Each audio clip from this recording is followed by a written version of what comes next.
बिस्मिल्लाहिर्रहमानिर्रहीम। अस्सलाम वालेकुम स्टूडेंट्स, उम्मीद है आप सब खैरियत से होंगे। आज हम करेंगे एक्सरसाइज 1.14 को। इसे क्वेश्चन नंबर 1 एंड 2 को हम ऑलरेडी सॉल्व कर चुके हैं। इनका लिंक आपको डिस्क्रिप्शन में मिल जाएगा। आज हम क्वेश्चन नंबर 3, 4 एंड 5 को सॉल्व करेंगे। क्वेश्चन नंबर 3 में आपको गिवन है if A is equal to A set given है, बी सेट गिवन है एंड सी सेट गिवन है। अगर हमें ये 3 सेट्स गिवन है तो हमने ये फाइंड करना है A union bracket B intersection C is equal to bracket A union B intersection bracket A union C. ठीक है, हमने ये चीज़ शो करनी है। इस तरह क्वेश्चन नंबर 4 भी क्वेश्चन नंबर 3 की तरह ही है, सेम आपने एक ही चीज़ शो करनी है, बट यहाँ पर आपको A B and C different set given है। ओके जी, क्वेश्चन नंबर 3 हमने प्रूव करना है A union B intersection C is equal to A union B intersection A union C. ये चीज़ हमने प्रूव करनी है, तो हम क्या करेंगे, इस वैल्यू को हम कह देंगे कि ये क्या है, लेफ़्ट हैंड साइड है। ठीक है, left hand side is equal to A union B intersection C. ठीक है, तो हमने सबसे पहले ये चीज़ फाइंड कर लेनी है। जब हमारे पास ये वैल्यू आ जाएगी, फिर हमने इस राइट हैंड साइड की वैल्यू फाइंड करके दोनों का आंसर मैच करना है कि वो इक्वल आता है या नहीं। तो अब हम क्या करते हैं, A union B intersection C, इसकी वैल्यू फाइंड कर लेते हैं। ए की जगह आप ए सेट डाल दें, ठीक है, जो कि आपको A B and C given है। यूनियन एज इट इज़ आ जाएगा। अब आपके पास B and C, B intersection C, इसके गिर्द आपको ब्रैकेट गिवन है, तो आप क्या करेंगे, यहाँ पर भी ब्रैकेट डालेंगे। इसका मतलब है कि आपने बी इंटरसेक्शन सी पहले फाइंड करना है।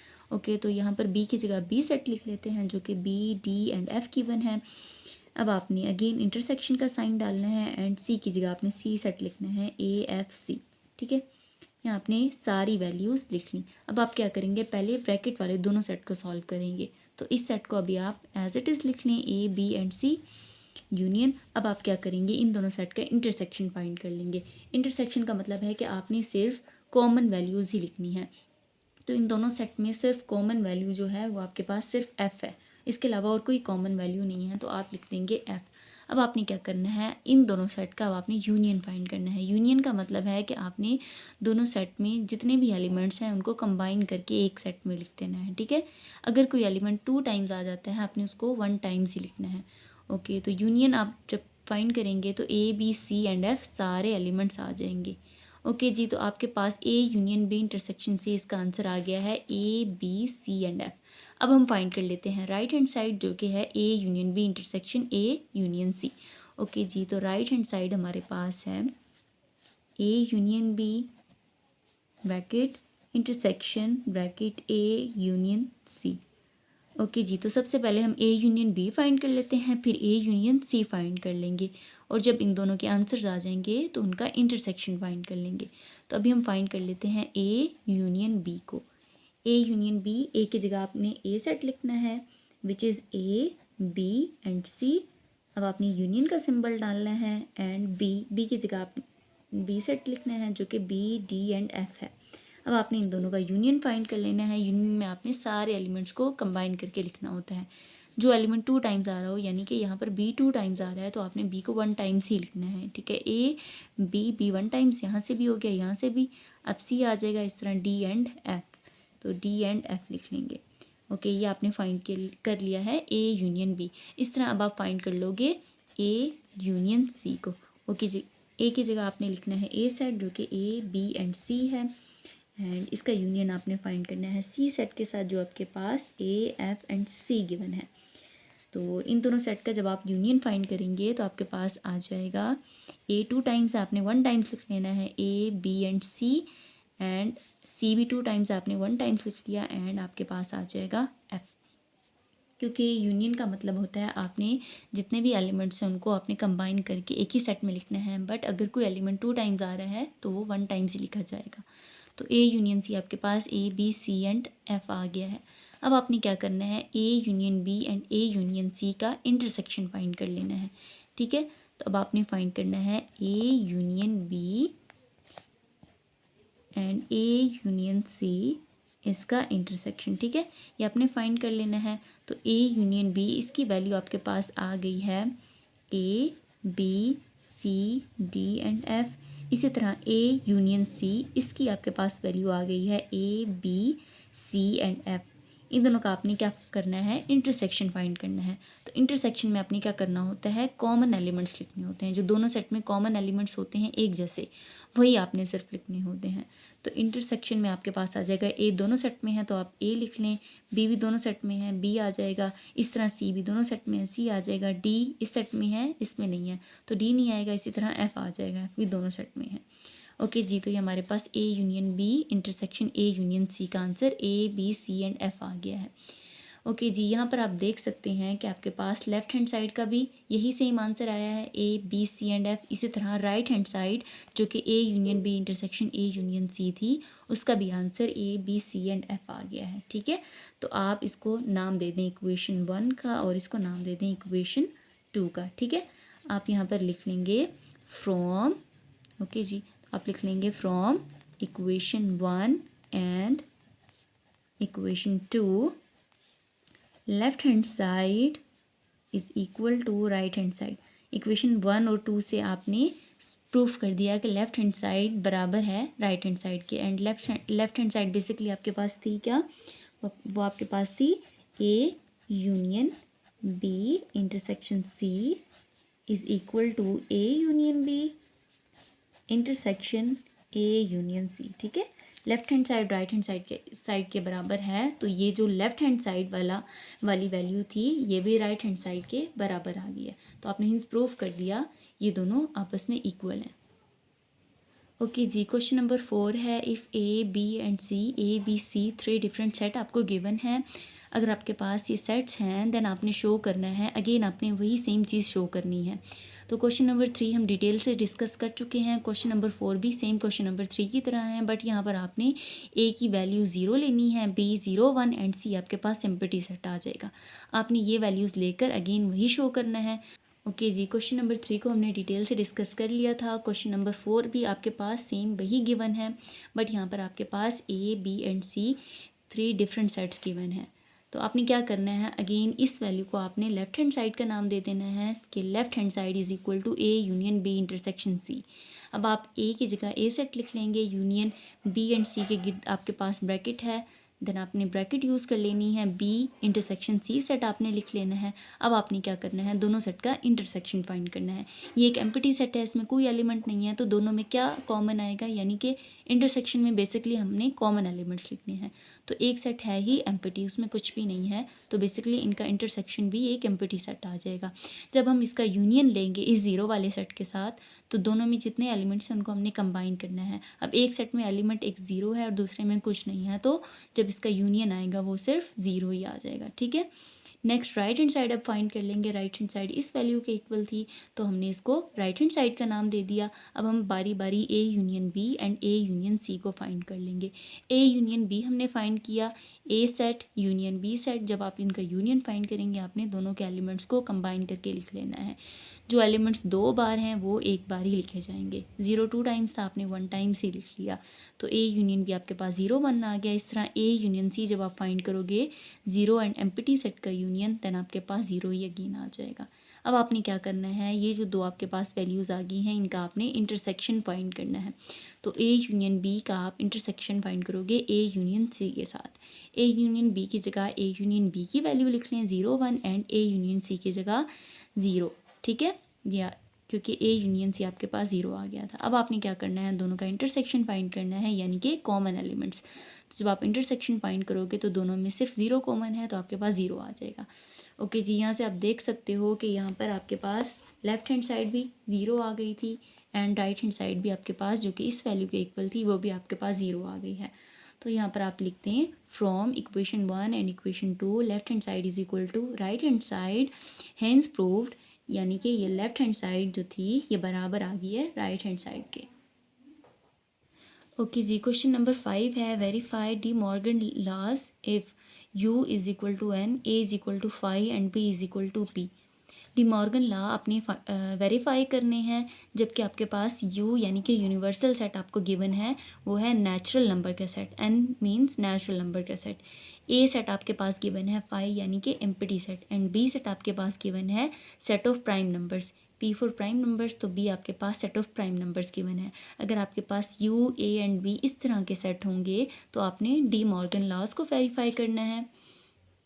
यहाँ पर आप देख सकते हो डी मॉर्गन लॉज, ये एक मैथमेटिशियन है डी मॉर्गन, उसके नेम पर डी मॉर्गन लॉ इंट्रोड्यूस हुए, जो कि इसके 2 लॉज हैं बेसिकली। फर्स्ट लॉ है A union B whole complement is equal to A complement intersection B complement, यानी कि अंदर अगर यूनियन होगा तो जब कॉम्प्लीमेंट दोनों पे सेपरेट होगा तो इंटरसेक्शन में चेंज हो जाएगा। इस तरह ए इंटरसेक्शन बी कॉम्प्लीमेंट है, तो जब ये कॉम्प्लीमेंट दोनों वैल्यूज़ पर अलग अलग अप्लाई होगा तो ये इंटरसेक्शन बाद में यूनियन में चेंज हो जाएगा। ये दोनों लॉज आपके पास बेसिकली डी मॉर्गन लॉज कहलाते हैं। ओके जी, तो क्वेश्चन नंबर 5 के सॉल्यूशन को देख लेते हैं। यू सेट आपके पास गिवन था, यानी कि यूनिवर्सल सेट एन गिवन था, यानी कि set of natural numbers. Set of natural numbers हम पहले भी रीड कर चुके हैं कि वो 1 से स्टार्ट होते हैं, 1 2 3 अप टू सो ऑन, ठीक है।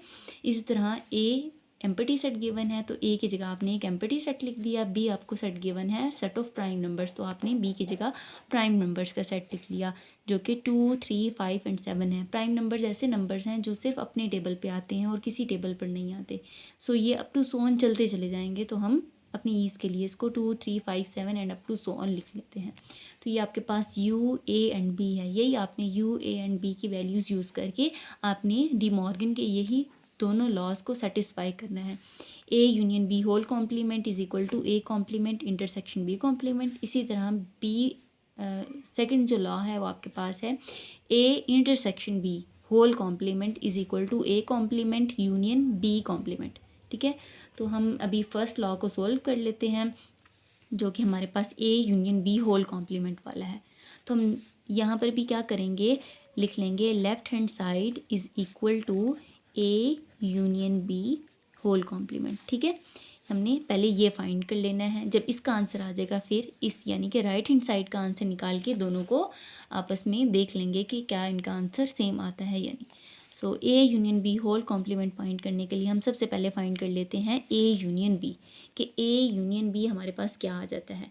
सो ए की जगह आप ए सेट लिख लें, जो कि आपके पास एम्प्टी सेट गिवन है। यूनियन, इसका यूनियन फाइंड कर लेंगे बी सेट के साथ, जो कि आपके पास सेट ऑफ प्राइम नंबर्स है 2 3 5 7 अप टू सो ऑन, ठीक है। क्योंकि यहाँ पर कोई कंडीशन नहीं गिवन कि प्राइम नंबर का सेट कहाँ तक है, तो हम इसको अप टू सो ऑन इस तरह से लिख देंगे।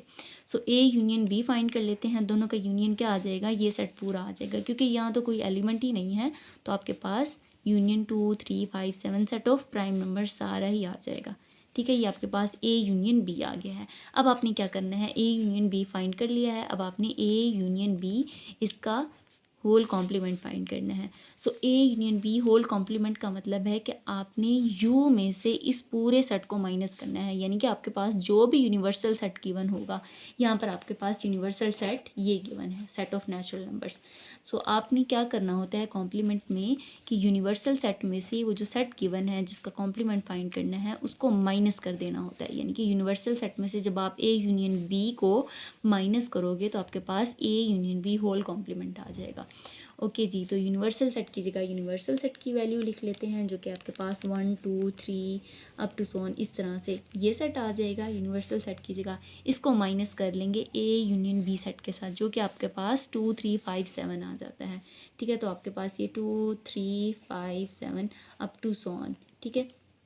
तो जब आप माइनस करोगे, यानी कि आपने इन सारी वैल्यूज़ में से इन सारी वैल्यूज़ को हटा के जो बची हुई इसमें वैल्यूज़ हैं वही लिखनी है, ठीक है। यानी कि यहाँ पर अब आपके पास 1 यहाँ बच रहा है क्योंकि यहाँ है नहीं, ठीक है। 2 और 2 यहाँ से माइनस हो जाएगा ना, ख़त्म हो जाएगा, तो 2 नहीं लिखना है। इस तरह 3 और 3 ख़त्म हो जाएगा, तो क्या बचेगा यहाँ पर 4 बच जाएगा, ठीक है। इस तरह यहाँ जब 5 आएगा नेक्स्ट बाद में, तो 5 5 से कट जाएगा, तो 5 भी नहीं आएगा, इस तरह 6 आ जाएगा। यहाँ जब नेक्स्ट 7 आएगा तो 7 7 से कट जाएगा, तो 7 भी नहीं आएगा, नेक्स्ट क्या आ जाएगा 8 आ जाएगा। इस तरह इस सेट में नेक्स्ट 9 नहीं आता, क्योंकि सेट ऑफ ऑड नंबर्स नहीं है बेटा, ये प्राइम नंबर्स है, क्योंकि 9 ऐसा नंबर है जो 3 3s और 9 करके आ जाता है, ठीक है। तो यहाँ पर 9 मौजूद है इस सेट में, ठीक है। तो 9 इस 9 से कट जाएगा, तो नेक्स्ट हमारे पास यहाँ क्या आ जाएगा, क्योंकि नेक्स्ट यहाँ पर 9 भी नहीं है एंड नेक्स्ट हमारे पास 10 भी नहीं है, तो 9 10 नहीं है, तो ये 9 भी कैंसिल हो जाएगा, इस तरह 10 भी कैंसिल हो जाएगा। नेक्स्ट यहाँ पर 11 है, क्योंकि 11 ऐसा नंबर है जो 11 के टेबल में ही आता है, यानी 11 1 11। तो 11 11 से कट जाएगा तो 11 भी नहीं आएगा। ओके जी, तो यहाँ पर हमारे पास 9 भी आ जाएगा, ठीक है, 10 भी आ जाएगा क्योंकि यहाँ पर 9 10 नहीं है। 11 11 से कट जाता है तो 11 नहीं आएगा। इस तरह अप टू सॉन इसमें जितने भी एलिमेंट्स हैं आपने शुरू के 3 4 एलिमेंट्स लिख लिए हैं, वही आपके लिए अनफ है। तो आप 1 4 6 एंड 8 यहाँ तक लिख के अप टू सॉन कर दें। यानी कि आपने इस नेचुरल नंबर जो कि यूनिवर्सल सेट था, इसमें से जब ए यूनियन बी को आपने माइनस किया तो आपके पास ये सेट आ गया, ठीक है। ये आपने फाइंड कर लिया A union B whole complement. अब हम क्या करते हैं, अब हम फाइंड कर लेते हैं राइट हैंड साइड को। ओके जी, तो right hand side which is equal to ये है ए कॉम्प्लीमेंट, ठीक है, इंटरसेक्शन बी कॉम्प्लीमेंट। ये हमारे पास राइट हैंड साइड है, तो इसके लिए सबसे पहले हम ए कॉम्प्लीमेंट फाइंड कर लेते हैं और उसके बाद बी कॉम्प्लीमेंट फाइंड करके इन दोनों का इंटरसेक्शन फाइंड कर लेंगे। ओके जी, तो ए कॉम्प्लीमेंट हम पहले ही देख चुके हैं कि ए कॉम्प्लीमेंट जब कॉम्प्लीमेंट आ जाता है उसका मतलब है उस सेट में से आपने जो यूनिवर्सल सेट है उसमें से आपने उस सेट को माइनस कर देना है, ठीक है। कॉम्प्लीमेंट का यही मतलब है, ए पे कॉम्प्लीमेंट है तो आपने यूनिवर्सल सेट में से ए को माइनस कर देना है, ठीक है। ओके जी, तो A complement is equal to, अब आपने क्या करना है, यू में से ए सेट को माइनस करना है, यानी कि यूनिवर्सल सेट यू जो आपको गिवन है वो 1 2 3 नेचुरल नंबर का सेट गिवन है वो आप लिख लेंगे, इसको माइनस कर देंगे ए सेट के साथ जो कि आपको एम्प्टी सेट गिवन है। ओके, जब इस वैल्यूज़ में से एम्प्टी सेट माइनस होगा तो ये सारी वैल्यूज़ एज इट इज़ आ जाएंगी, यानी कि कुछ भी माइनस नहीं हुआ। तो ए कॉम्प्लीमेंट में आपके पास ये ए वाला सारा यूनिवर्सल सेट सारा आपके पास आ जाएगा, ठीक है। ए कॉम्प्लीमेंट आपके पास ये सेट आ गया। इस तरह अब हम फाइंड कर लेते हैं बी कॉम्प्लीमेंट जो कि है यू माइनस वी, यानी कि यूनिवर्सल सेट में से जब हम बी माइनस करेंगे तो बी कॉम्प्लीमेंट हमारे पास आ जाएगा। यूनिवर्सल सेट अगेन हमारे पास 1 2 3 गिवन है एंड बी इससे माइनस करना है हमने बी सेट को जो कि हमारे पास 2 3 5 7 set of prime numbers given है। ये जब हम माइनस करेंगे यूनिवर्सल सेट में से तो अगेन हमने क्या करना है, इस सेट में से इस सेट को माइनस कर देना है। जब माइनस करेंगे तो हमारे पास वही 1 4 6 8 9, यानी कि ये 2 2 से कैंसिल हो रहा है, 3 3 से कैंसिल वाले एलिमेंट्स छोड़ के बाकी सेट में जो एलिमेंट्स बच रहे हैं वो लिखने हैं, ठीक है। 9 10, इस तरह 11 नहीं आएगा क्योंकि 11 इस सेट में 11 11 से कैंसिल हो जाएगा। इस तरह अप टू सोन इसमें सारे एलिमेंट्स आते चले जाएंगे। ओके जी, अब हमने क्या करना है, ए कॉम्प्लीमेंट भी हमने फाइंड कर लिया है एंड हमने बी कॉम्प्लीमेंट भी फाइंड कर लिया है। अब हमने क्या करना है, इन दोनों का इंटरसेक्शन फाइंड करना है। So A complement intersection B complement find कर लेते हैं। ए कॉम्प्लीमेंट की जगह ए सेट लिख लेंगे 1 2 3 अप टू सोन, ठीक है। इसका इंटरसेक्शन हमने फाइंड करना है बी कॉम्प्लीमेंट के साथ जो कि 1 4 6 8 9 10 है। ओके जी, तो अब हमने क्या करना है, इंटरसेक्शन का बेसिकली मतलब है इन दोनों सेट में जो कॉमन एलिमेंट्स हमने वही लिखने हैं। सॉरी, ये अप टू सो ऑन है, ठीक है, ये चलता चला जाएगा। ओके जी, तो इस सेट में तो अब हमारे पास 1 से लेकर 2 3 जितने भी नंबर्स हैं वो सारे आते जाएंगे, 4 5 6 7 8, ठीक है। और यहाँ पर सिर्फ हमारे पास 1 4 6 8 9 10 ये वाले एलिमेंट्स हैं, यानी कि प्राइम नंबर्स के अलावा वाले एलिमेंट्स हैं।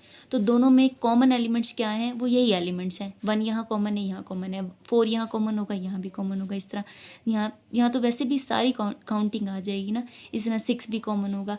तो बेसिकली ये सारा जो सेट है वो इस सेट में मौजूद है, ठीक है। तो इन दोनों में ये पूरा सेट कॉमन आ जाएगा, एक जैसा आ जाएगा, दोनों में मौजूद हैं ये सारे एलिमेंट्स। तो 1 4 6 8 9 10 अप टू सोन ये जितने भी एलिमेंट्स हैं प्राइम नंबर्स के अलावा ये A complement intersection B complement आ जाएंगे।